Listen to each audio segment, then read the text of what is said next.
Yung, ito na naman tayo mga ka-Metalworks. So, magandang gabi sa inyo mga ka-Metalworks.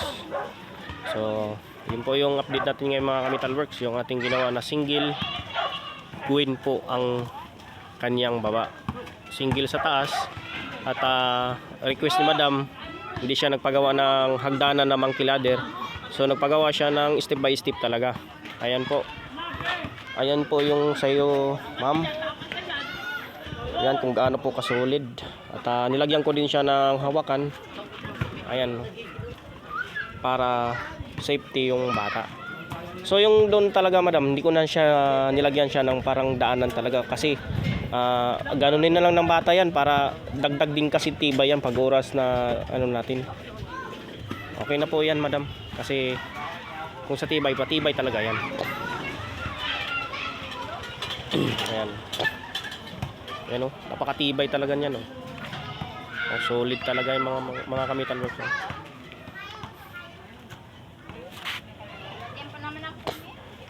Kaya nga.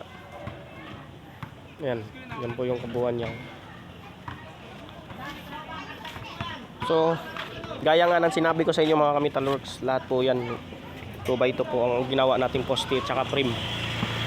Tapos yung pinaka step by step naman niya, yung sahig naman niya ay 1x2 para lapat na lapat yung paa. Okay. Oh. Diba? Solid na solid yan mga ka-Metalworks. So sa mga gusto magpagawa dyan mga ka-Metal, PM na kayo mga ka-Metalworks dahil kayo na kaagad ang sunod nito. Tapos na po ito at pipinturahan na lang. So ano pang inaantay nyo mga ka-Metalworks, message na kayo sa aking messenger.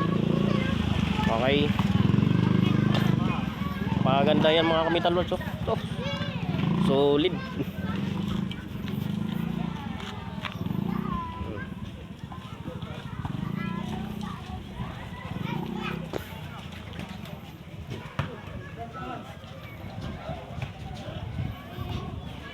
So ulitin ko mga ka-Metalworks, PM lang kayo sa mga gustong willing magpagawa sa atin ng heavy duty po talaga.